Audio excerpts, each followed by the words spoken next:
time for questions because we're a little bit behind, but I would like to present to you Lauga Oskarsdottir. She's the CEO of United Influencers, and she will talk about how you can use bloggers to enrich your campaign and to reach out to more potential donors. Thank you. Hey guys. So, thanks, that's nice. So I'm going to talk about crowdfunding success through influencers. I had the pleasure of being part of creating the Nordic Crowdfunding Alliance with Rotem and a great Nordic team. I worked on, in the Icelandic team, the Carolina Fund platform that you saw had the highest success rate. So, I mean, you can't imagine why alternative finance works well in Iceland these days. So what I'm going to talk about, I'm going to tell you about how we got our influencers on board at a very early stage when we had no proof of concept, and what influencer marketing is and how it relates to crowdfunding. I'm a big supporter of crowdfunding, knowing that access to capital is the biggest pain in the ass when you're an entrepreneur growing and starting a company. And I've seen too many campaigns fail because of a lack of or a subpar marketing strategy. We represent nearly 200 influencers in the Nordics. We work with actors, athletes, bloggers, YouTubers, comedians, equestrians. We have a chess player, we have architects, so it's a pretty broad range of personalities. But there's a common denominator that they have. They have a strong personal brand, or a dedicated audience, or both. So they have the ability to create content that an audience flocks around. So they are constantly, every day, they're working with a crowd, and they've spent years establishing a strong relationship with their crowd. In August 2014, we set out to professionalize the way brands work with these types of digital influencers, to create content that the audience actually wants to consume. Because we're just swiping right and left and we're scrolling and we're not actually paying attention to branded content. That's what we were experiencing as marketers. I came from the shipping industry in New York. My partner Annette came from the fitness industry. So honestly, we had no clue what we were going to do. We just knew that there was great potential in this market. So we spent our first 3 months meeting with 140 different influencers. We actually went to Proff and Brønnøysundregisteret and found their phone numbers through their enkeltmannsforetak, whatever that's called in English. And we called them, and if they hung up, we called them again. We were just relentless in asking them for their insight, their feedback, and their input in how we can add value, and what an agent and an agency would mean to them. We spent a lot of time building that relationship, and it led to a sense of ownership to our concept. And they started really believing in our ability to execute. We signed 104 influencers during the course of that fall, and they signed a contract with us when we were 2 employees and we had no technical platform and no programming skills. So we got them passionate about what we were doing. We got them to believe in our campaign, in a sense, because we had no tangible concept at this point. We needed their signature before we could materialize on our idea. And that's really what a crowdfunder does. You need to get the crowd on board in order to materialize your campaign. And sponsorship and brand ambassadors, they've been around for ages. You see the skiers as an example. I mean, from top to toe, they're just logos. And if you see them on TV, it's hilarious.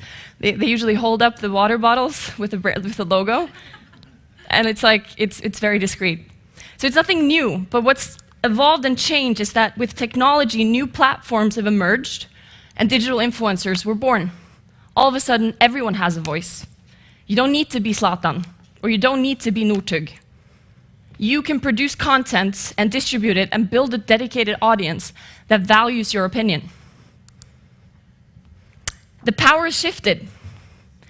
So you see a global celebrity like Beyoncé with 1.9 million followers on YouTube, and then you see Felix, this Swedish dude who creates videos in his basement with 41 million followers. So the power has shifted. And what's important to remember is that it's a pretty precise target group, especially when we're talking about blog readers. So this is just derived from the data that we have. We have 3.5 million monthly readers, and it's 95% women. And majority is between the ages of 18 to 34. And of course, they're mostly reading from their mobile phone. So when you're creating a digital strategy for a crowdfunding campaign, you need to figure out who is influencing your crowd. Who are they following, and on which channels? And the good part about this reader is that she lands here. She's interested in the primary content.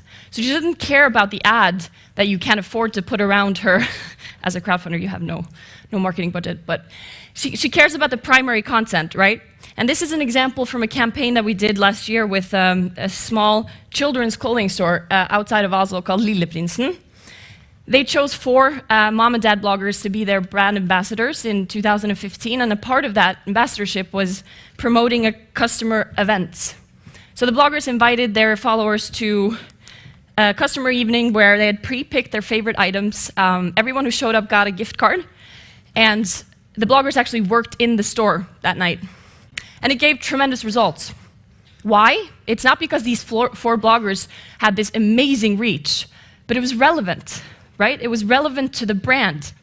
And that's really what a crowdfunder needs to do, is find the relevant influencer that speaks to your crowd. It could be 500 people, but that's the exact 500 people that you need to reach out to get funded. So it's not just about the amount, it's about relevance and the relationship that the audience has to the publisher, and if it's communicated in a genuine way. Good part is the content can't be ad blocked. It's adjusted to several platforms, and it's written in a language that the receiver can relate to by a person that the reader looks up to. And I really do believe that influencers should be a vital part of any crowdfunder's strategy to how you're going to get your message across. Let them tell your story, right? And Anders, actually, we were talking at the coffee break. He's a founder of Antagonist, this awesome, really scary game. And he had a successful Kickstarter campaign. And he's now in touch with Felix, the guy you saw beating Beyonce in followers by tenfold. So they're not unreachable. I mean, these are human beings, right? They have interests, they have hobbies, they have passion. So just get them on board with your campaign. Make them believe in your product and give them some ownership to it. Get them involved, get their feedback, use their input. Make them part of developing your project. And of course, yes, this has become a business. If you're in Norway, if you've been in Norway for the past year, you've been reading about blogging is big business and they're making more than Erna and all that good stuff, which in some cases is true, but that doesn't mean they're unattainable. If you can get them on board to what you're doing, get them to believe in your ability to execute, as an alternative, you can offer them payment if you're funded. So they contribute to your campaign success, and they get payment for the promotion. No success, no compensation. Let them share the risk with you. Because like I said, these are just human beings. But don't send them an email or a Twitter response. Honors, try that. How'd that work out? Not so well. So you need to be very persistent in getting in touch with them, talking to them, and just be human. Because you can really get them involved in your project. They're entrepreneurs, and they are used to dealing with a crowd, creating engaging content. So they can really be a vital part of creating a successful campaign.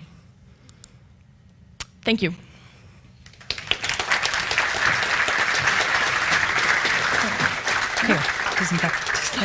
Thank you, Lauga. Those who want to know more about how bloggers can help you out, grab a hold on her during lunch. We also invited some experienced and successful crowdfunders, because we can talk a lot about theory, but we need some proof as well.